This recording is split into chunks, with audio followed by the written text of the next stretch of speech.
Nagsimula ang episode 1 ng One Piece kung saan ay makikita natin si Gold Roger na pinaka-kinatatakutan na hari ng mga pirata na malapit ng bitayin ng Navy. Bago bitayin ay tinanong siya ng isang tao doon kung nasaan ang kanyang mga kayamanan, kaya't sinabi ni Roger na gusto mo ba ng mga kayamanan ko, sige sayo na, inipon ko ang lahat ng mga ito sa isang lugar kaya't kailangan mong hanapin ito ngayon. Kaya't nagkagulo ang lahat at gusto nilang hanapin ang kayamanan ni Roger, at dito na nagsimula ang bagong panahon ng mga pirata, at dahil dito ay maraming tao na ang mga naging pirata upang hanapin ang kayamanan, at ang isa sa mga ito ay ang isang batang lalaki na ang pangalan ay Monkey D. Luffy na gustong maging isang hari ng pirata, at ito talaga ang kanyang pangarap noong bata pa siya.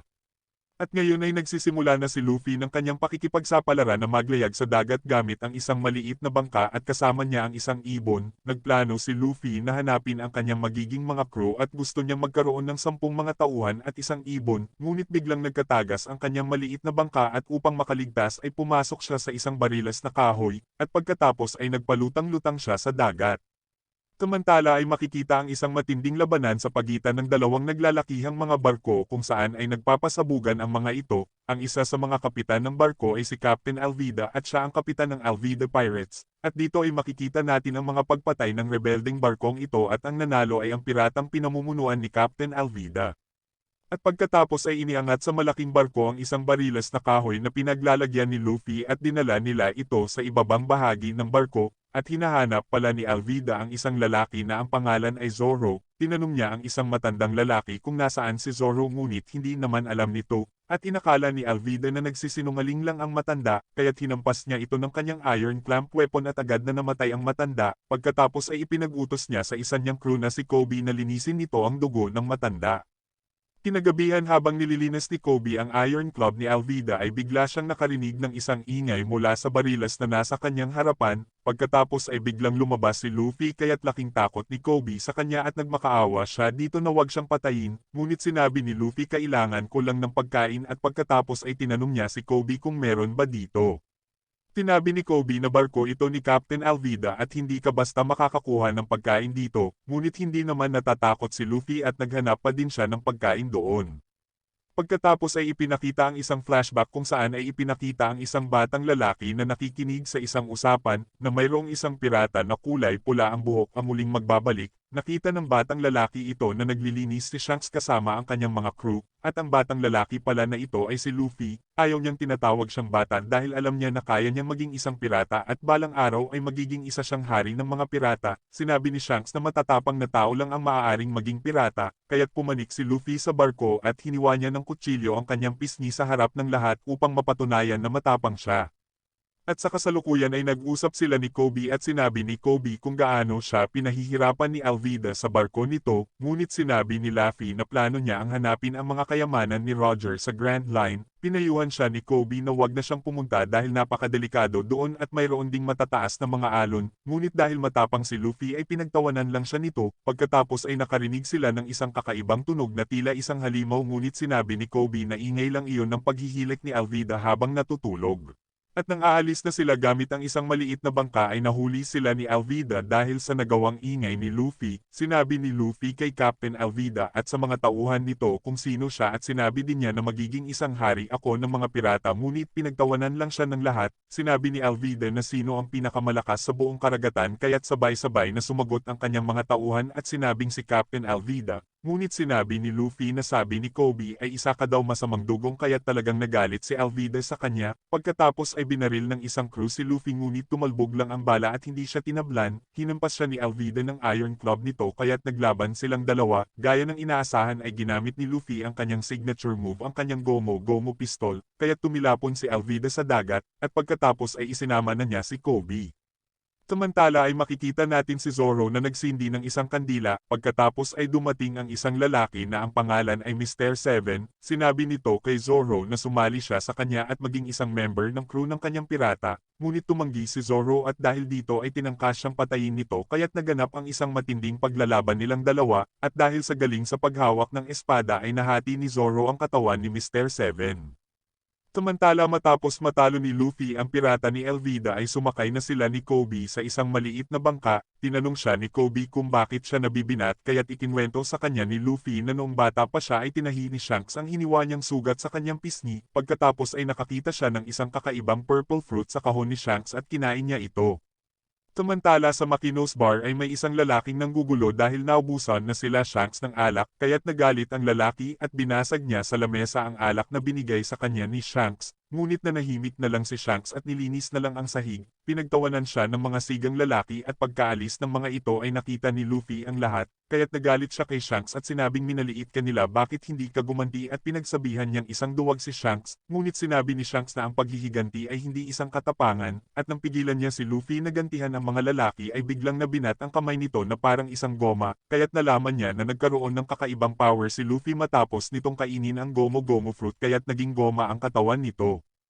At sa kasalukuyan ay ipinakita ni Luffy kay Kobe ang kanyang power, pagkatapos ay tinanong ni Luffy si Kobe kung ano talaga ang gusto niyang maging, sinabi ni Kobe na gusto niya maging isang Navy kahit noong bata pa siya at sinabi niya na wala siyang kakayahan na tuparin ito, kaya't sinabi ni Luffy na tutulungan kita na maabot mo ang iyong pangarap na maging isang Navy, pagkatapos ay nagplano sila na pumunta ng Grand Line at sinabi niya kay Kobe na kailangan nating makapunta sa pinakamalapit na Navy headquarters, at ang goal ni Luffy ay makuha ang mapa ng Grand Line at isali si Kobe sa Navy. Samantala ay may isang babae naman ang mukhang pagod na nasa gitna ng karagatan at ang pangalan nito ay Nami, pagkatapos ay iniligtas siya ng dalawang lalaki at kaya pala ay kukunin lang pala ng mga ito ang baul ng kayamanan ni Nami, ngunit hindi nila inaasahang wala naman palang laman ang baul, niloko lang pala sila ni Nami at ninakaw ang kanilang bangka at pagkatapos ay nakakita si Nami ng isang mapa doon. Samantala ay nakarating na sila Luffy sa Shelltown, nakakita sila ng mga poster ng mga pinakakilalang mga pirata kaya't nagtanong si Luffy kung nasaan ang kanyang poster, pagkatapos ay kumain sila sa isang malapit na restaurant at naruroon din pala sila Zoro at Nami, nilapitan ni Nami ang isang lalaking sundalo na parang may gusto siyang kunin dito.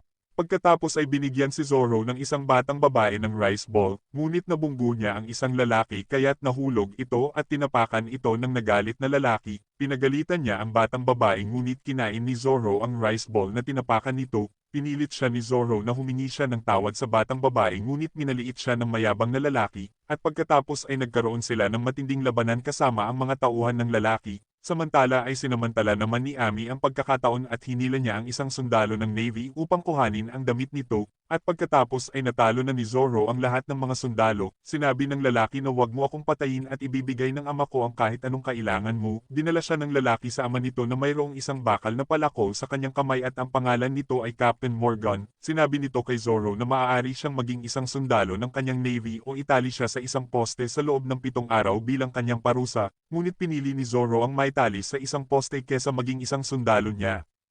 At sa maliit na bangka ay hindi alam nila Luffy kung paano nila mapapasok ang Navy headquarters hanggang sa magkaroon ng isang ideya si Luffy, samantala ay itinali si Zoro ng anak na lalaki ni Morgan at lumabas si Luffy mula sa ibaba at inaya niya si Zoro na sumali bilang isang tauhan ng kanyang pirata, ngunit tumanggi si Zoro sa kanya at kahit umayaw ito ay pinakawalan pa din siya ni Luffy. At makikitang pinasok din pala ni Nami ang headquarters, sinubukang makalapit ni Luffy kay Zoro at tinanong niya ito kung bakit siya nahuli, ngunit sinabi ni Zoro na nagpahuli lang siya, sinabi ni Luffy na may dahilan ka kung bakit ka nagpahuli at iyon ay dahil isa kang mabuting tao, samantala ay nahuli naman si Nami ng sundalong ninakawan niya ng damit kanina, nagawa siyang talunin ni Nami at narinig ito ni Luffy kaya't sinabi niya na hinahanap niya ang mapa ng Grand Line kaya't nagtulong ang dalawa upang hanapin ang mapa.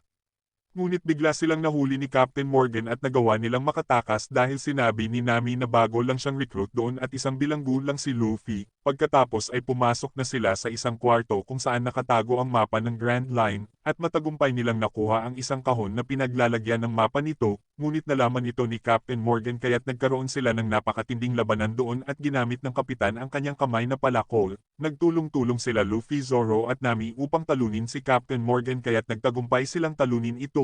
Ilang sandali ay nagpunta na sila sa isang barko upang simulan ang kanilang paglalakbay, ngunit sa kasamaang palad ay hindi sumama si Kobe dahil gusto niya maging isang sundalo ng Navy, at sa gitna ng karagatan ay makikita ang isang napakalaking barko ng Navy, at nakatanggap ang Vice Admiral Garp nito ng isang impormasyon tungkol sa isang grupo ng pirata na nagnakaw ng mapa ng Grand Line sa Town Shells. Nagsimula ang episode 2 kung saan ay ipinakita ang isang flashback na nagpa-practice si Luffy ng kanyang gum-gum pistol sa bar. Pinaalalahanan siya ni Makino na mag-iingat siya sa kanyang power at sinabi nito na ang bawat Devil Fruit ay may natatanging kakayahan ngunit maaaring maalis ito ng tubig dagat. Pagkatapos ay dumating si Shanks at sinabi nito na hahanapin namin ang One Piece. Sinabi ni Luffy na sasali siya sa crew ngunit tumanggi si Shanks dahil hindi na sila muling babalik kaya't nalungkot si Luffy. Sa kasalukuyan ay nabuksan na ni Nami ang locker at sinabi niya kila Luffy ang tungkol sa Grand Line, at nang makarinig sila ng isang pagsabog ay nakita nila na dumating na pala ang Marine at pinatulog sila nito ng isang pulang usok, at bago mawala ng malay ay agad na nilunok ni Luffy ang mapa, at nang magising ay nalaman nila na nasa loob na sila ng isang malaking kahon at kinuha din ang kanilang mga sandata. Nag-aalala sila sa mapa ngunit sinabi ni Luffy na nasa isang ligtas na lugar lang ito, pagkatapos ay biglang bumukas ang kahon at dumating si Buggy na isang pirata, ikinulong niya at ginawang puppet ang lahat ng mga tao sa isla at pinilit niyang tumawa ang mga ito sa kanyang mga walang kwentang joke. Tinanong niya si Luffy tungkol sa mapa dahil gusto din niya maging isang hari ng mga pirata at kuhanin ang Grand Line map ngunit biglang inihagis pataas ni Nami ang balanggot ni Luffy, at kinuha ni Luffy ito sa pamamagitan ng pagbinat ng napakahaba ng kanyang isang kamay. Tumakas si Nami at laking gulat niya nang makita ang pagkawasak ng isla, pagkatapos ay agad siyang kinuha pabalik ng mga tauhan ni Buggy. At dahil ayaw nilang ibigay ang mapa ay sinabi ni Buggy sa kanyang mga tauhan na ilagay sila Nami sa Green Room, at sa Shells Town ay dumating na ang Vice Admiral na si Garp na nakahuli sa hari ng mga pirata na si Gold Roger. Nagyayabang si Morgan sa kanyang kapangyarihan ngunit alam naman ni Garp kung ano ang nangyari at hinanap din niya si Kobe na kanyang pinaghihinalaan. Samantala ay itinali nila si Zoro sa isang board at iniligay nila sa hawla si Nami, ngunit nakita ni Nami ang isang stick na maaari niyang ipangbukas sa lock at naririnig din niya ang pagsigaw ni Luffy dahil tinotorture ito ni Buggy sa pamamagitan ng paghatak ng katawan nito. At kahit na nasasaktan na ay nakuha pa ding ngumiti ni Luffy, nakita ni Buggy ang kanyang balanggot at alam niya na kay Shanks ito. Magkaibigan pala si Shanks at Buggy at sinabi niyang naiinggit ito sa kanya na hindi naman totoo. Pagkatapos ay sinabi niya sa isang matanda na hatakin pa ng husto si Luffy hanggang sa magkapira-pira-so na ito, ngunit tumanggi ang matanda kaya't ginamit ni Buggy ang isang bata upang hatakin ang katawan at patayin. Sobrang nagalit si Luffy kaya't nang makawala ay ginamitan niya ng kanyang gum-gum pistol si Buggy at tumilapon ang ulo nito sa audience, ngunit muling bumalik ang ulong natanggal ni Buggy sa kanyang katawan. Pagkatapos ay sinabi ni Buggy na kumain din siya ng devil fruit na chop-chop fruit at isang sandata ang kanyang katawan. Pinatulog niya si Luffy sa pamamagitan ng pagpapausok niya ng pulang usok. Samantala habang pinipilit buksan ni Nami ang lock ay biglang dumating si Kabaji, at gusto nitong gumanti kay Zoro dahil si Zoro pala ang pumatay sa kanyang kapatid na lalaki kaya't pinaglaruan niya ito at hinagisan ng kutsilyo. Samantala ay pinatawag ni Garp si Kobe at pinilit niya itong magsalita tungkol sa mga kaibigan nito. Wala na siyang choice kaya't sinabi niya na hindi niya sinusuportahan ang mga pirata dahil pangarap talaga niya ang maging isang navy. Pagkatapos ay isang flashback ang ipinakita kung saan ay muling bumalik ang lalaking nanggugulo sa bar. Nagalit sa kanya si Luffy at pinalayas niya ito ngunit binitbit siya sa leeg ng lalaki. Pagkatapos ay biglang dumating si Shanks at binugbog nila ang mga ito dahil ayaw niyang sinasaktan ang kanyang mga kaibigan. Pagkatapos matalo ang mga sigang lalaki ay hindi na nila makita si Luffy. At sa kasalukuyan ay nagising si Luffy na nasa loob siya ng isang tangke na may tumutulong tubig dagat. Takot sa tubig dagat si Luffy dahil nawawala ang kanyang kapangyarihan. Kaya't ginamit ni Buggy ang kahinaan niyang ito upang makuha ang mapa. Sinabi ni Buggy na walang darating na kaibigan na magliligtas sa kanya kaya't ibigay na niya ang mapa, at kung ibibigay ni Luffy ay gagawin niya itong bilang kanyang tagasilbi, ngunit tumanggi sa kanya si Luffy kaya't nilakasan na ni Buggy ang tubig ng tangke kaya't umabot na ang tubig sa leeg ni Luffy. At sa flashback ay kinuha pala ng sigang lalaki si Luffy at dinala niya ito sa gitna ng dagat, at sinabi nito na wala nang tutulong sayo, ngunit biglang itinaob ng isang halimaw ang kanilang bangka kaya't agad na lumubog si Luffy ngunit iniligtas siya ni Shanks. Pagkakain ng halimaw sa lalaking siga ay humarap sa kanila ang halimaw ngunit hindi natakot si Shanks at pinaalis niya ito. Pagkaalis ng halimaw ay inakap siya ni Luffy at nakita niya na naputol ang isang kamay ni Shanks nang dahil sa kanya.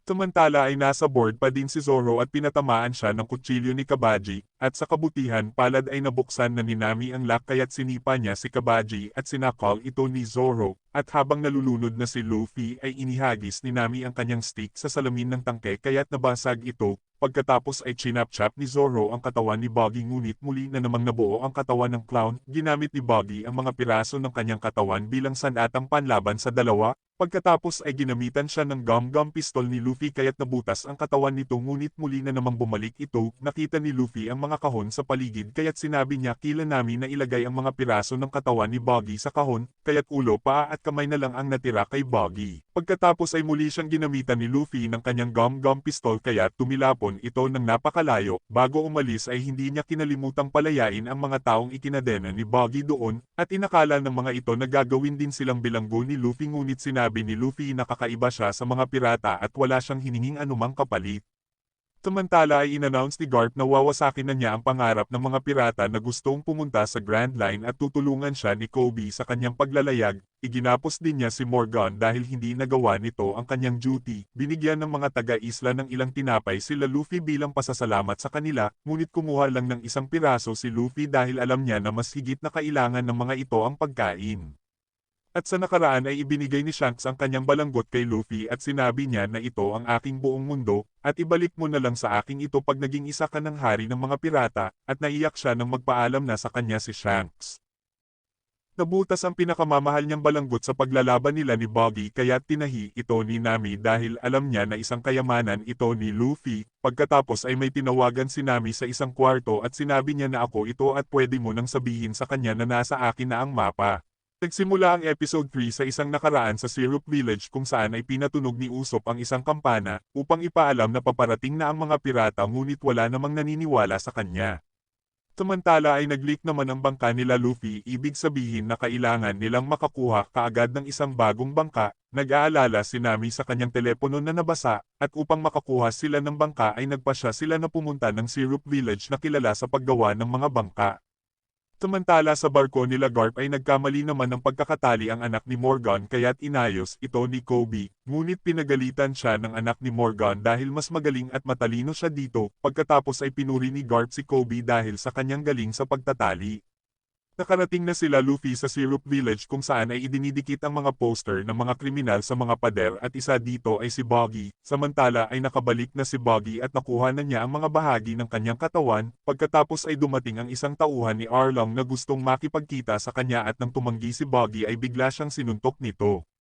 At sa village ay naghahanap na sila Luffy ng kanilang bibiling barko ngunit sinabi ni Nami na magnakaw na lang sila dahil wala naman silang pera. Ayaw ni Luffy dahil mas gusto niya na makakuha ng isang maayos na barko sa tamang paraan, at sa wakas ay nakakita na si Luffy ng isang magandang barko na gusto niya. Nagkita sila ni Usopp dito at siya pala ang tagalinis ng barko at kilala din niya si Kaya na may-ari ng buong shipyard. Dinala niya sila Luffy sa isang napakarangyang lugar kaya't namangha silang lahat, ngunit hinagisan ni Butchie ng kutsilyo si Usopp dahil bawal siyang pumunta doon. Pagkatapos ay dumating si Kaya kasama ang kanyang mayordomo na si Klahadore at pinandidirihan nito si Usopp, at dahil birthday ni Kaya kaya't in-invite niya ang mga ito para sa isang hapunan, ngunit sinabi ni Klahadore na kailangan nilang maligo at magpalit ng damit bago umaten. Pagkatapos ay pumasok si Usopp sa kwarto ni Kaya upang ibigay ang kanyang regalong isang malaking perlas at ikinwento din niya kung paano niya kinuha ito. Gustong-gusto ni Kaya na makinig sa kanyang mga kwento ngunit nag-aalala naman si Usopp sa lumalala niyang kondisyon. At makikitang nagsusukat ng mga damit sila Luffy sa isang kwarto kung saan ay napagtanto ni Zoro na parang nakita na pala niya dati si Klahadore, samantala ay binigyan ni Klahadore ng isang blue tea si Kaya. Inakala ni Kaya na isa itong gamot dahil bumubuti ang kanyang pakiramdam sa tuwing iniinom niya ito. Ipinagkatiwala niya ang lahat kay Klahadore dahil ito na ang nag-aalaga sa kanya mula nang mamatay ang kanyang mga magulang, at sa kusina ay naghahanda sila Butchie at Sham ng kakaibang soup at nang titikman na ito ni Butchie ay pinagbawalan siya ni Sham na parang may ginawa silang kakaiba sa soup. Samantala ay naglalaro si Garp at Kobe sa kwarto, ngunit natalo si Kobe dahil patuloy niyang iniisip ang manalo ngunit nang mag-set ng oras si Garp ay palagi nang nananalo si Kobe. Samantala ay nag-umpisa na ang birthday party kung saan ay naging interesado si Nami kay Mary na may kinalaman sa mga ari-arian ni Kaya. Pagkatapos ay dumating na si Kaya at gusto ni Mary na pag-usapan nila ni Kaya ang paglipat ng pagmamay-ari ng shipyard, ngunit hindi sila pinayagan ni Klahadore at sinabing mag-enjoy na lang muna sila sa selebrasyon. Pagkatapos ay ibinigay na ni Butchie ang inihanda nilang soup para kay Kaya, nakipagpustahan si Luffy kay Nami na kukumbinsihin niya si Kaya na ibigay na lang ng libre ang barko, at kung hindi papayag si Kaya ay gagawin nila ang plano ni Nami na magnakaw na lang ng barko. At sa birthday ay masayang nag-dinner ang lahat at inannounce ni Luffy na isa siyang pirata at interesado siyang bilhin ang barko ni Kaya dahil pangarap niya ang maging isang hari ng mga pirata, ngunit habang kinukumbinse niya si Kaya ay bigla silang pinalayas at sinisi ni Klahadore dahil biglang sumama ang pakiramdam nito, ngunit sinabi ni Kaya na gabi na kaya dito na kayo sa bahay magpalipes ng gabi. Samantala ay dumating sa kwarto ni Garp si Helmepo at sinabi nito na nakita nila ang isang inabandonang bangka, kaya't pinapunte niya si Kobe sa Syrup Village upang hanapin ang mga pirata, at dahil dito ay nainggit si Helmepo kay Kobe. Nakipagkita si Mary kay Klahadore at sinabi nito na kailangan niyang makausap kaagad si Kaya dahil nakakapagduda ang paglilipat ng business ng paggawa ng barko nito sa kanya, at ito ang dahilan kung bakit gusto niyang makausap si Kaya kanina, ngunit hindi siya pinayagan ni Klahadore at napakabilis na pinatay siya nito sa pamamagitan ng pagsaksak ng 5 kutsilyo na lumabas mula sa mga kamay nito. Samantala ay iginapos at kinidnap ni Arlong si Boggy at gusto din niyang patayin si Boggy dahil sa panggugulo nito sa kanyang lugar at hindi pagbibigay ng kanyang parte. At bago siya patayin ni Arlong ay sinabi niya dito na ninakaw ni Luffy ang mapa at maaari niyang tulungan ito upang mahanap si Luffy dahil mayroon siyang mga mata at tenga kahit saan. Kinagabihan ay lumabas sila Luffy sa kwarto dahil gusto niyang kumain at gusto naman uminom ni Zoro, at sa tulong ng ilong ni Luffy ay nagpunta na sila sa kusina, samantala ay nagnanakaw si Nami ng mga magagandang mga bagay sa bahay at nang makarinig siya ng ingay ay agad siyang nagpunta sa kwarto ni Kaya, mahinahon at mapagkumbaba si Kaya at alam niya na nagnakaw si Nami sa kanyang bahay. Ngunit tinawag pa din niyang kaibigan si Nami at nag-usap sila na parang talagang mag-besties. Nakita din nila Luffy sa kusina si Usopp at kinuwento nito kung paano sila naging mag-best friend ni Kaya. At pagkatapos ay sinabi ni Luffy na kasama ni Shanks ang ama ni Usopp. Sinabi ni Zoro na gusto niyang uminom ng alak kaya't sinamahan siya ni Usopp sa basement. Ngunit nagpaiwan na lang si Luffy at tinunggan niya sa kaserola ang ginawang soup nila Butchie para kay Kaya. Pagkarating sa basement nila Zoro ay nakita nila ang pinatay na si Mary at nandoon din si Klahadore at kasama nito si Butchie at Sham, at hindi pala talaga Klahadore ang pangalan nito kundi siya si Kuro na kapitan ng Black Cat Pirates. Ipinakita ni Zoro ang kanyang kasanayan sa paghawak ng espada ngunit hindi siya umubra kay Klahadore dahil napakabilis kumilos nito. Pagkatapos ay bigla siyang pinukpok sa ulo ng bote ni Sham at agad namang tumakas si Usopp sa bintana. Hindi na siya inintindi ni Klahadore dahil wala naman naniniwala sa kanya, at sa kwarto ay nagpaalam na si Nami kay Kaya, samantala ay itinapon naman nila Butchie at Sham sila Mary at Zoro sa balon. Gaya ng dati ay inalerto ni Usopp ang lahat ng mga taga-nayon na inatake sila ng mga pirata, ngunit iniisip ng mga tao na nagsisinungaling na naman siya dahil palagi na niyang ginagawa ito kahit noong bata pa siya, at kahit nagsasabi na siya ng totoo ngayon ay wala nang naniniwala sa kanya. Pagkatapos ay naalala niya nang isumbong siya ng isang matanda sa kanyang may sakit na ina, sinabi ng kanyang ina na huwag mong sinasabi sa mga tao na paparating na ang mga pirata. Sinabi ni Usopp na paparating na talaga sila at kasama nila si Papa, at pag dumating na siya ay magiging maayos na ang pakiramdam mo, at pagkatapos ay namatay na ang kanyang ina, at sa kasalukuyan ay sinabi niya na narito na ang mga pirata ngunit wala namang naniniwala sa akin, ngunit biglang dumating si Kobe at sinabi nito na naniniwala ako sa'yo. Simula ang episode 4 kung saan ay nagising na si Zoro at nalaman niya na nasa ilalim siya ng isang balon. Ginamit niya ang alaala ni Queen na laging tumatalo sa kanya noon sa kanilang training. Ipinakitang sumuko na si Zoro dahil hindi niya matalo si Queen, ngunit sinabi nito na magiging magaling din siya pagdating ng araw, at nangako sila sa isa't isa na maging isang pinakamagaling na humawak ng espada sa buong mundo, ngunit namatay sa aksidente si Queen. At ginamit niya ang pangakong ito upang magawa niyang makaahon sa napakalalim na balon. Samantala ay hinahanap na ni Kobe ang mga pirata na nasa isla na sila Luffy at Kuro. Hindi alam ni Usopp kung ano talaga ang pakay nila Kobe na hulihin sila Luffy, kaya't sinamahan niya sa mansyon ang mga marine. Bagsak pa din si Luffy dahil sa inubos niyang soup na may lason. Nakita siya ni Nami at tinangka niyang buhatin itong, ngunit nang marinig niya na may paparating ay kaagad siyang nagtago sa kabinet ng mga kawali. Pagkatapos ay dumating sila Butchie at Sham na nagtatalo tungkol sa inilagay nilang lason sa soup ni Kaya. Tinanong sila ni Klahadore kung bakit nakabagsak sa lamesa si Luffy. Sinabi ni Butchie na inubos ni Luffy ang isang kaserolang soup na may lason. Lingid sa kanila ay narinig ni Nami ang lahat ng kanilang mga pinag-uusapan. Pagkatapos ay biglang dumating na ang mga Marine, hinanap ni Kobe ang mga kutsilyong ipinampatay na nasa kamay ni Kuro na isinumbong ni Usopp, ngunit sinabi ni Kuro na nagkaroon ng problema sa pag-iisip si Usopp mula nang mamatay ang ina nito kaya't hindi na ito pinaniniwalaan ng mga tao. Sinabi din niya na nagsama ng pirata si Usopp kaya't ibinigay nila si Luffy na pinalabas nilang lasing at maraming kinain. Samantala ay pinupok ng kawali ni Nami si Sham kaya't narinig ni Kobe ito, pagkatapos ay agad nagpunta si Usopp sa kwarto ni Kaya upang balaan ito sa totoong pakay ni Kuro at ang pagpatay nito kay Mary, ngunit hindi siya pinaniwalaan at sinampal siya ni Kaya at sinabing hindi ako nakikipagbiroan, ngunit nanindigan si Usopp at sinabing hindi ako aalis hanggat hindi ka siguradong ligtas. Samantala pagkaalis ng mga Marine ay inutusan ni Kuro si Buchi na ibaba na ang security ng buong mansyon upang makulong at patayin sila Kaya. Pagkatapos ay sinabi ni Nami ang lahat ng kanyang narinig kay Kaya na nilalason siya unti-unti ng mga pirata upang makamkam ang kanyang mga kayamanan, kaya't naniwala na si Kaya sa kanya at dumaan sila sa isang lihim na daanan sa likod ng pader. Ngunit nag-uubo si Kaya kaya't narinig siya ni Kuro at sinaksak nito ng ilang beses ang pader at sinundan sila nito. Samantala ay biglang sumuka si Luffy ng napakaraming blue soap kaya't bumalik na ang kanyang malay. Sinabi niya kay Kobe na kailangan niyang bumalik dahil papatayin ni Kuro si Kaya ngunit tinutukan siya ng baril ni Helmepo upang hindi makatakas. Pagkatapos ay biglang sinuntok ni Zoro si Helmepo at umalis na sila ni Luffy. Pagkarating nila sa mansyon ay hinanap nila si Kuro, at nang mahuli ni Kuro sila Kaya at Nami ay tiniredor ni Usopp si Kuro kaya't inatake siya nito, samantala ay nakikipaglaban naman si Zoro kila Buchi at Sham. At nang papatayin na ni Kuro si Kaya ay biglang pinigilan siya ng humabang kamay ni Luffy, pinaglaruan niya si Luffy sa pamamagitan ng pagkilos nito ng mabilis at hiniwa niya ito sa dibdib, ngunit ginamitan siya ng gum-gum pistol sa pamamagitan ng ulo ni Luffy kaya tumilapon ng napakalakas si Kuro palabas ng bintana, at napabagsak na din ni Zoro si Buchi at Sham. Pagkatapos nilang matalo ang mga masasamang mga pirata ay sinabi ni Nami na kailangan nilang umalis kaagad dahil alam na ng mga Marine na naroroon sila, ngunit sinabi ni Luffy na paano tayo aalis, wala naman tayong barko, kaya't pumayag na si Kaya na ibigay na lang ng libre ang barkong gustong-gusto ni Luffy. Ipinangalan ni Luffy ito sa tapat na butler nila Kaya na si Mary bilang alaala dito.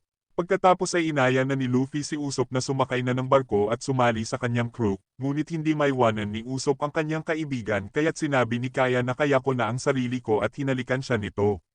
Samantala ay sinabi ni Kobe kay Garp na nabigo siyang mahuli si Luffy ngunit sinabi ni Garp na nagawa mo naman ang tama ang dapat mong gawin, at palagi akong may backup plans at iyon ay ang mapalayas ang mga pirata.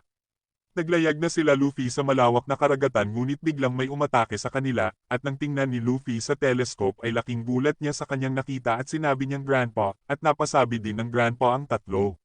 Nagsimula ang episode 5 sa isang nakaraan noong isang bata pa lang si Luffy kung saan ay gumawa siya ng isang pirate ship, ngunit biglang dumating ang kanyang lolo at sinabing paano kang magiging isang marine kung nag-aaksaya ka lang ng oras dito, ayokong maging marine at isa akong pirata. Pagkatapos ay sinira na nito ang kanyang ginawang kahoy na barko, pagkatapos ay binuhat na siya ng kanyang lolo upang mag-training, at sa kasalukuyan ay inihanda na ni Luffy ang kanyang tropa ngunit hindi naman sila handa sa pakikipaglaban, at nang ilalagay na ni Usopp ang mga cannonballs ay naihulog niya ang mga ito, pagkatapos ay sinabi ng kanyang lolo na sumuko na sila ngunit pasigaw na tumanggi si Luffy kaya't galit na hinagisan sila ng kanyang lolo ng isang cannonball, pinalobo ng malaki ni Luffy ang kanyang katawan kaya tumalbog pabalik ang cannonball at tumama ito sa isang layag ng admiral ship, at nang dahil dito ay bumagal na ang barko ng kanyang lolo kaya't hindi na sila nahabol ng mga ito at pagkatapos ay nawala na sila sa isang napakakapal na hamog sa dagat.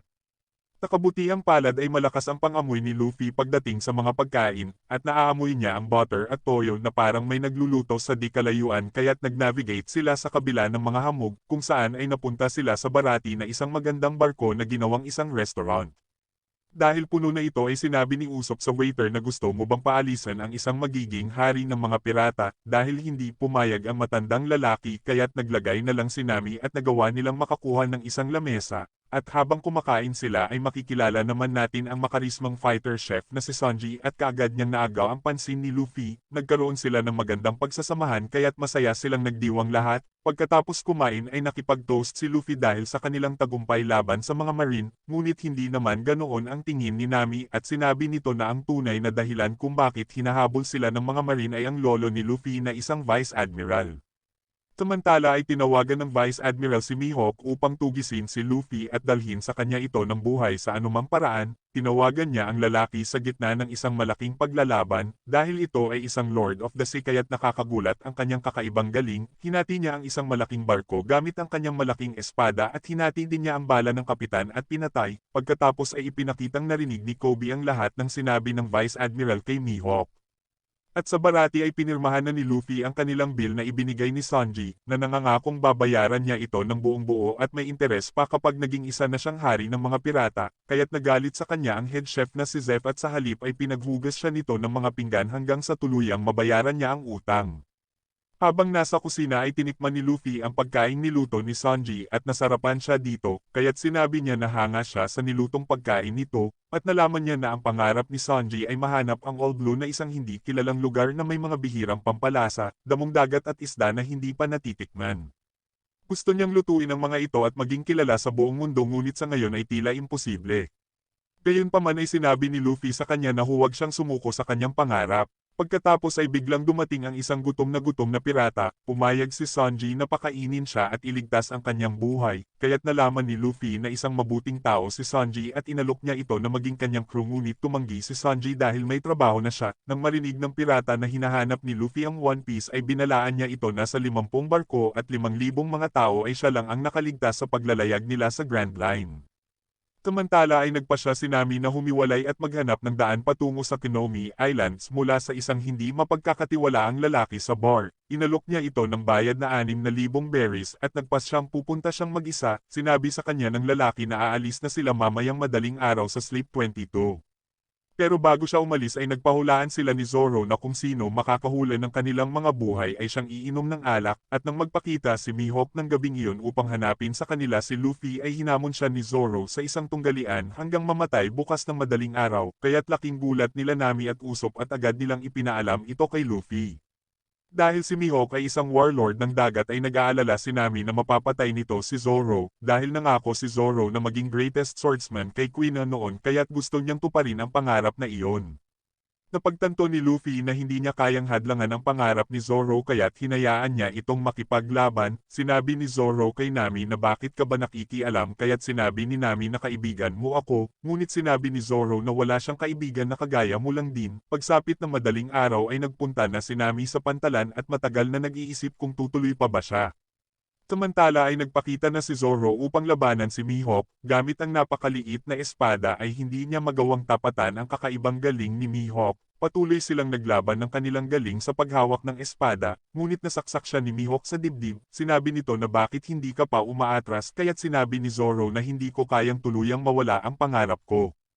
Pinahalagahan ni Mihawk ang katapangan ni Zoro at nagpasya na ilabas ang kanyang pinakamahusay na espada para dito. Makikitang ginawang tila elisin na ni Zoro ang kanyang 3 espada ngunit nasira pa din ni Mihawk ang kanyang 2 espada. At nang matalo na siya ni Mihawk ay pinayagan niya itong laslasin siya sa kanyang dibdib at itumba siya kaya't laking gulat nila Luffy na makita nilang bumagsak si Zoro. Pagkatapos ay sinabi ni Mihawk ano ang layunin mo Luffy kaya't sinabi ni Luffy na magiging isa akong hari ng mga pirata. Pagkatapos ay sinabi niya kay Zoro na masyado pang maaga para mamatay ka, magpalakas ka at hanapin mo ako at hihintayin kita. At pagkatapos ay umalis na ito, habang nakabagsak sa sahig ay sinabi ni Zoro na hindi na siyang muling magpapatalo at magiging isa siyang greatest swordman in the world. Nagsimula ang episode 6 nang dali nila Luffy si Zoro sa kusina, wala pa ding itong malay at maraming dugo na ang nawala. Sinabi ni Nami na maghanap si Luffy ng kahit na sinong tao na maaaring makatulong kay Zoro. Agad na sinabi ni Luffy kila Zeph at Sanji ang malalang kalagayan ni Zoro kaya tumulong na sila sa grupo.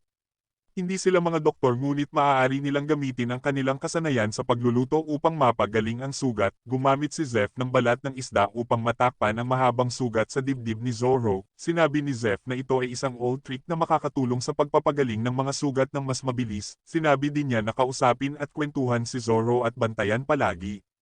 Samantala ay nagpunta si Mihawk sa Vice Admiral at hindi masaya si Garp na pinakawalan niya si Luffy. Sinabi ni Mihawk na hindi siya nagtatrabaho kan-inuman, At sinabi din niya na kawili-wili ang karakter ni Luffy at gusto din niyang makita na makarating ito sa Grand Line at makita kung ano pa ang mangyayari. Pagkaalis ni Mihawk ay galit na galit si Garp sa kanyang pagkabigo kaya't isinabog niya ang mga papeles sa kanyang kwarto. Pagkatapos ay kinausap siya ni Kobe at iminungkahi nito na hayaan na lang niya na gawin ang pangarap ng kanyang apo, pero ano pa kaya ang mas malalang mangyayari. Habang walang malay si Zoro ay naniniwala si Luffy na magkakamalay ito ngunit hindi naman nakakasiguro sila Sanji at Usopp. Pagkatapos ay ikinwento ni Sanji kung paano sila nagkakilala ni Zeff at kung paano siya naging pirata, ipinakita ang isang nakaraan pagkalipas ng 9 na taon, si Zeff ay isang nakakatakot na pirata noon ngunit si Sanji naman ay isang batang lalaki lang na nagluluto sa kusina na mayroong pangarap na mahanap ang All Blue. Nang magpakita si Zeff ay bigla silang inilubog ng napakalakas na bagyo kaya nalunod ang lahat at silang dalawa lang ang nakaligtas, nagtigisa sila ng bag ng pagkain at sinabi ni Zeff na magbantay si Sanji ng dadaan na barko at pagkatapos ay pinaalis na siya nito, napunta sila sa isang malaking bato na hugis kabute, lumipas ang araw at gabi at unti-unting kinain ni Sanji ang kanyang mga pagkain sa bag, kinagabihan habang umuulan ay dumaan ang isang barko kaya't nagsisigaw si Sanji ngunit hindi naman siya narinig nito, at sa ika-30 araw ay isang tinapay na lang natitira niyang pagkain at makikitang naubos na din ito kinagabihan. At sa ika-70 days ay talagang nakaranas na siya ng sobrang gutom at panghihina kaya't kinuha niya ang kutsilyo at nagpasya na siyang kunin ang pagkain kay Zeff upang hindi siya mamatay, ngunit wala pala talagang lamang pagkain ang bag ni Zeff at kayamanan lang ang laman nito, ibinigay niya ang lahat ng pagkain kay Sanji at kinain na lang niya ang sarili niyang paa upang mabuhay dahil mamamatay na siya doon kaya't mas minabuti niyang si Sanji ang mabuhay upang maipagpatuloy nito ang pangarap na mahanap ang All Blue, at hinahanap din pala niya ito sa kanyang buong buhay at pareho sila ng pangarap ng bata. Pagkatapos ng 85 araw ay nakita na sila at nailigtas, at sa kasalukuyan ay nagpunta si Arlong sa Barati at humingi ng pagkain, at pinagbantaan niya si Zeff na papatayin ang ibang mga customer kung hindi niya maibibigay si Luffy, kaya't nagmadali si Nami na sabihin ito kay Luffy at sinabi niya dito na kailangan nilang tumakas dahil hinahanap siya ni Arlong, ngunit tumanggi si Luffy at gusto niyang labanan ito upang maipagtanggol ang Barati. Ilang sandali ay nagpakita si Luffy at hinarap na niya si Arlong, pagkatapos ay ipinakita nito na dala niya ang ulo ni Boggy kung saan ay bumalik ang tenga nito na nanggaling sa balanggot ni Luffy, ibig sabihin na narinig nito ang lahat at alam nito na kay Luffy ang mapa ng Grand Line.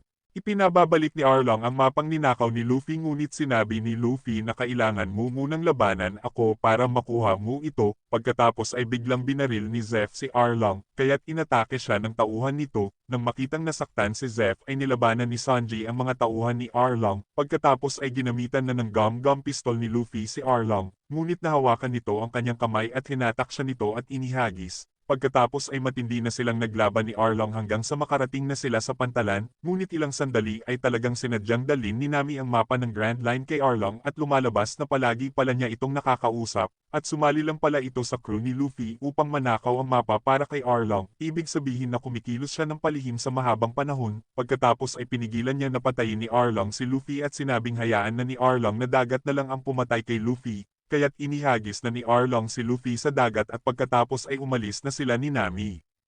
Ngunit biglang tumalon si Sanji sa tubig upang mailigtas si Luffy. Pagkatapos ay nag-away sila Zeff at Sanji kaya't sinabi ni Sanji na sasama na lang siya bilang isang crew kila Luffy.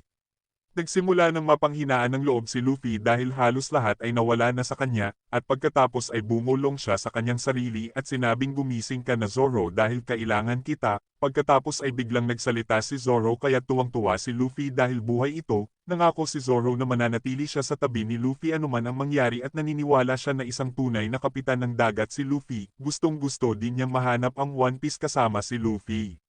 Pagkatapos ay sumang-ayon silang lahat na hanapin at sundan si Nami, kinabukasan ay naghanda na sila upang maglayag at biglang sinabi ni Sanji kay Luffy na baka kailangan yun ng tagaluto, kaya tuwang-tuwa si Luffy dahil sumama na sa kanila si Sanji. Habang papaalis ang barko nila Luffy ay naroon din si Zeff upang magpaalam kay Sanji na may luha sa kanyang mga mata. Tinawag ni Zeff si Sanji at sinabi niya na dito na panatilihing nitong tuyo ang kanyang mga paa. Umiiyak si Sanji at sinabing Zeff utang ko sayo ang aking buhay, at hindi kita malilimutan kahit kailan at maraming salamat sa pagtitiis mo sa akin, at pagkatapos ay nag-iyakan silang dalawa habang nagpapaalam sa isa't isa.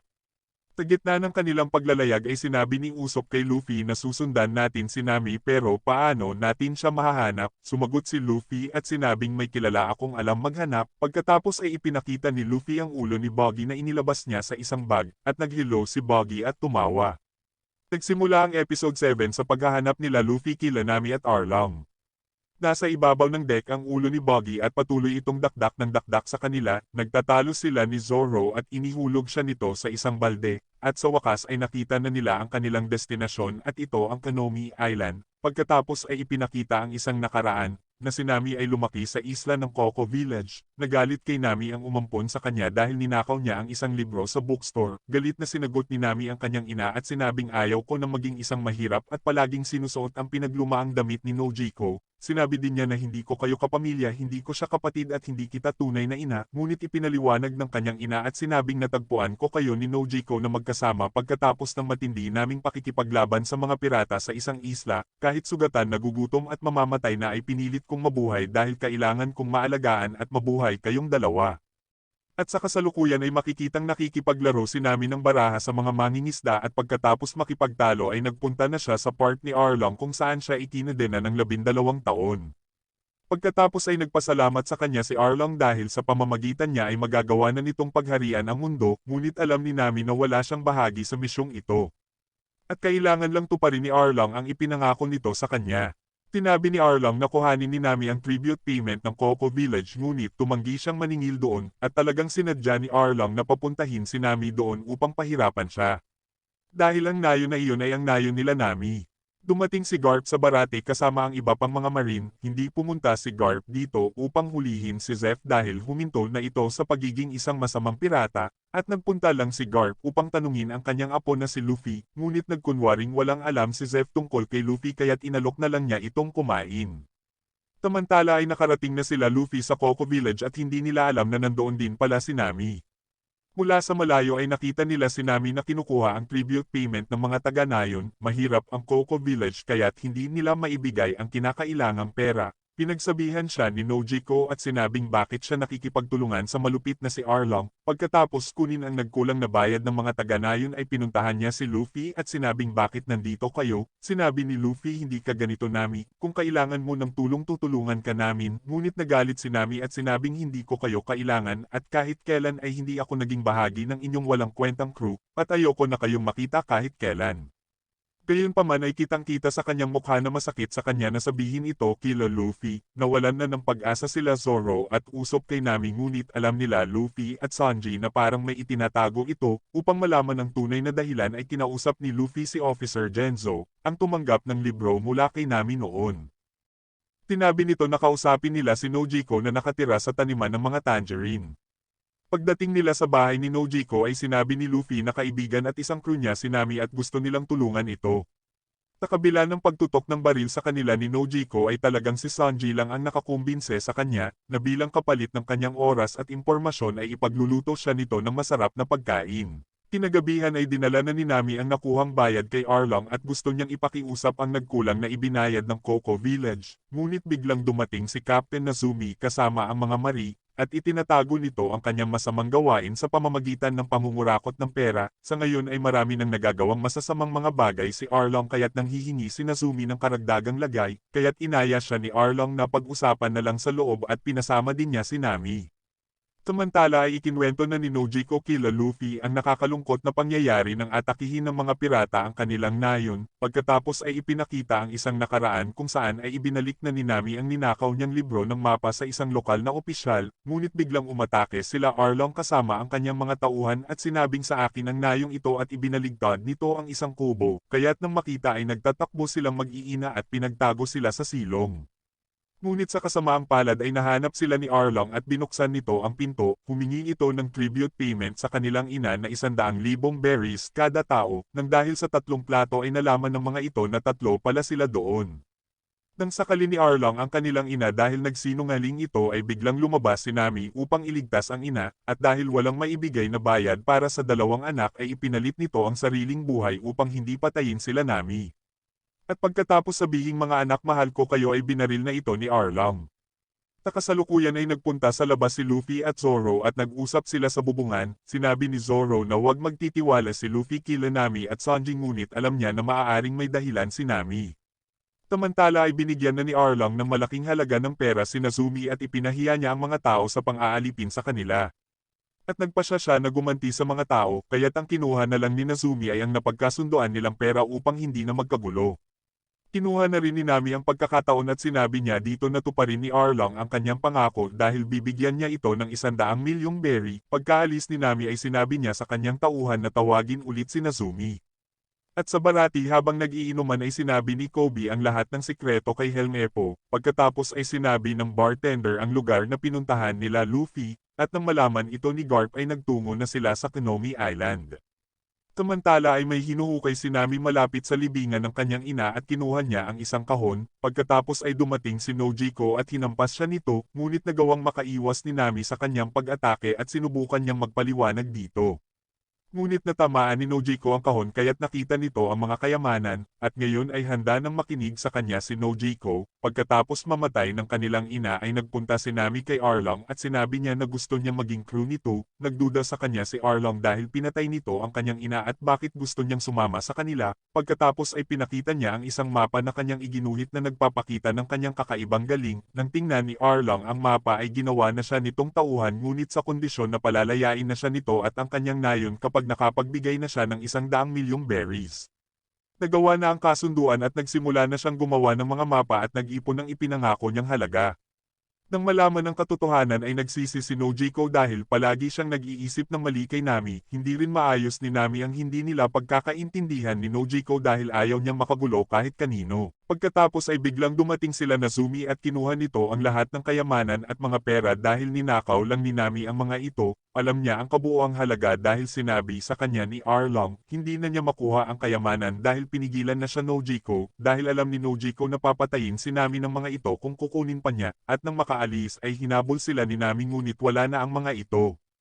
At dahil sa matinding galit ay sinaksak ni Nami ng ilang ulit ang kanyang braso na tinatuan ng tauhan ni Arlong, ngunit bigla siyang pinigilan ni Luffy at nakita nito ang kanyang kaawa-awang kalagayan. Umiiyak na sinabi ni Nami na Luffy, tulungan mo ako, kaya't inilagay ni Luffy ang kanyang balanggot kay Nami at may paghihiganting sumigaw at sinabing oo, tutulungan kita at gagawin ko. Pagkatapos ay napaiyak na si Nami at nagpasya na si Luffy na hindi na siya magpapakita ng awa kay Arlong. Samantala ay nakita ni Sanji na nasusunog na ang Coco Village dahil inatake na ito nila Arlong.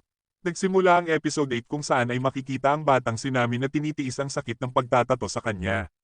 Nagsimula na siyang gumawa ng isang mapa para kay Arlong at idinikit niya ito sa dingding at kahit si Arlong ay hangang-hanga sa kanya, ngunit makikitang nakakadena ang kanyang isang paa, at sa kasalukuyan ay nakita nila ang winasak na nayon. Pagkatapos ay dumating ang mga taga-nayon na gustong turuan ng leksyon si Arlong ngunit pinigilan ni Nami na labanan sila Arlong, dahil talagang mas malakas ang mga ito kesa sa kanilang inaakala, ngunit gusto pa din nilang makaganti sa mga ito, dahil pagod na sila sa ganitong klase ng kalupitan, ngunit ngayon ay nanguna na si Luffy at nagpasya na siya na labanan na sila Arlong, at lumakad na sila upang bugbugin ito na parang isang inalog na duhat. Samantala ay nakarating na sila Garp sa barko nila Nazumi, at pinagalitan niya si Nazumi dahil nabalitaan nito ang ginawang pagsalakay ni Arlong sa Coco Village, ngunit sinabi ni Nazumi na gawa ito ng isang walang awang pag-atake ng isang pirata na walang iba kundi si Luffy, kaya't sinabi ni Kobe na hindi totoo yan dahil alam niya na hindi ito magagawa ni Luffy. Pagkatapos ay tiningnan ni Garp ang mapa at tinanong kung nasaan na si Luffy. Samantala ay inatake na nila Luffy ang part ni Arlong, nilabanan nila Zoro at Sanji ang mga tauhan nito, ginamit ni Zoro ang kanyang espada upang mapabagsak ang mga ito, samantala ay ginamit ni Sanji ang kanyang kakayahan sa pakikipaglaban, samantala ay nagtatakbo naman sila Nami at Luffy papunta sa kwarto ng mga mapa. Pagkarating nila doon ay nakita ni Luffy ang kadenang bakal, kaya't sinabi ni Nami na ito ang kanyang kadena at hinanap din niya ang mapa. Pagkatapos ay dumating si Arlong na dala ang kanyang malaking sandata, samantala ay hinabol si Usopp ng isang tauhan ni Arlong at gusto siyang patayin nito. Uminom ito ng alak at ginamit niya ito upang patamaan si Usopp kaya't agad na nagtago si Usopp sa likod ng punong nabuwal. Samantala habang nakikipaglaban ay naglolokohan naman sila Sanji at Zoro. Pagkatapos ay inakusahan ni Arlong si Nami na niloko siya nito, ngunit ang katotohanan ay si Arlong talaga ang nanloko dahil siya ang nagpapunta kay Nazumi kay Nami. Pinagtawanan siya ni Arlong at inamin niya ito. Gusto ni Arlong na tapusin silang dalawa dahil alam nila na plano niyang pamunuan ang buong mundo sa pamamagitan ng mapa ng Grand Line. Nagalit si Luffy sa pangmamaliit nito kay Nami at nang tagain siya ni Arlong ng malaking espada sa leeg ay sinira niya ito. Sinabi niya na hindi isang bagay si Nami para gamitin mo dahil siya ay isang tao na may sariling kagustuhan at pangarap at kinuha mo ang lahat ng iyon sa kanya. Pagkatapos ay pinalabas na niya si Nami at pinatamaan na niya si Arlong ng kanyang gum-gum pistol. Samantala ay sinabi ni Buggy na palayain na siya dahil nandoon ang kanyang katawan dahil kung makakabalik siya sa kanyang katawan ay maaari na siyang makatulong kila Zoro. Pinakawalan na nila ang ulo ni Buggy ngunit niloko lang pala sila nito at agad na itong nagtatakbo, kaya't inasahan na lang nila Zoro ang kanilang mga sariling kakayahan upang harapin ang mga kalaban, at sa gubat ay nagpatay-patayan si Usopp. Pagtalikod nito ay bigla niyang tiniridor ang alak nito kaya't nasunog ang taong isda at namatay, samantala ay inihagis siya ni Arlong kaya't galit na inatake niya ito ng kanyang gum-gum pistol, kaya't nabasag ang mga ngipin nito ngunit ilang sandali ay muli na namang tumubo, kaya't napagtanto ni Luffy na hindi niya magagawang talunin ito. Ngunit maaari niyang maparusahan ito sa pamamagitan ng pagsira ng mga mapa, kaya't sinimulan niyang wasakin ang mga pader.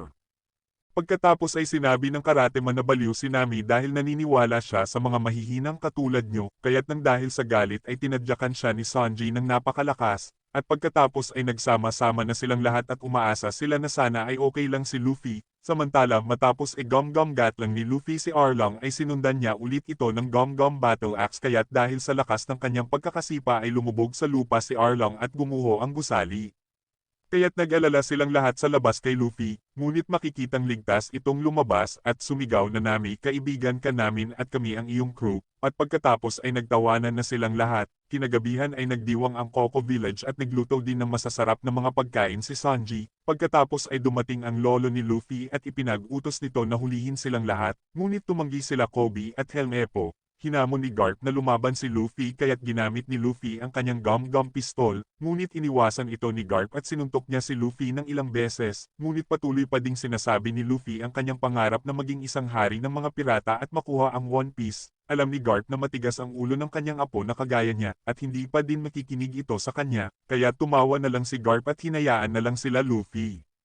Ngunit hinikayat pa din ni Nazumi si Garp na hulihin si Luffy ngunit bigla siyang hinampas sa ulo ni Nami kaya't bumagsak ito, at sa sumunod na eksena ay makikita natin si Nami sa puntod ng kanyang ina. Sinabi niya na mama nagawa ko na, malaya na ako. Pagkatapos ay dumating si Nojiko at sinabi nito na manatili na lang siya sa nayon, ngunit sinabi ni Nami na kailangan niyang umalis. Samantala ay dumating si Kobe upang dalhin ang poster ni Luffy nang may malaking pabuya sa kanyang ulo. Dahil sa tuwa ay inakap niya si Kobe dahil gusto talaga niya ang maging isang wanted, at pagkatapos ay ipinakita niya ito kila Nami. Alam ng lahat na dahil dito ay hahabulin na sila ng mga pirata, at kailangan nilang maging maingat, dahil nasa panganib na ang kanilang mga buhay. Ngunit hindi naman ito sineryoso ni Luffy dahil pupunta sila ng Grand Line kung saan ay matutupad na ang kanyang pangarap. Nakita ng lahat ang poster at natuwa silang lahat dito. Proud sila Zeph Makino at Kaya dahil nakamit na ni Luffy ang maging isang pirata. Naging team din si Buggy at Alvida upang hulihin siya. Natuwa din si Garp nang makita ang poster. Pagkatapos ay dumating sila Kobe at Helmepo para sa kanilang kaparusahan dahil sa kanilang ginawa. Ngunit mas minabuti na lang ni Garp na bigyan sila ng training. Samantala ay nagpapahinga naman sila Shanks at ang kanyang mga kasamahan nang dumating si Mihawk at ipinakita nito ang poster ni Luffy. Kaya't nang makita ay tuwang-tuwa silang lahat at sinabi niya sa kanyang crew na umorder pa ng mga alak dahil gusto nilang ipagdiwang ang kanilang tagumpay.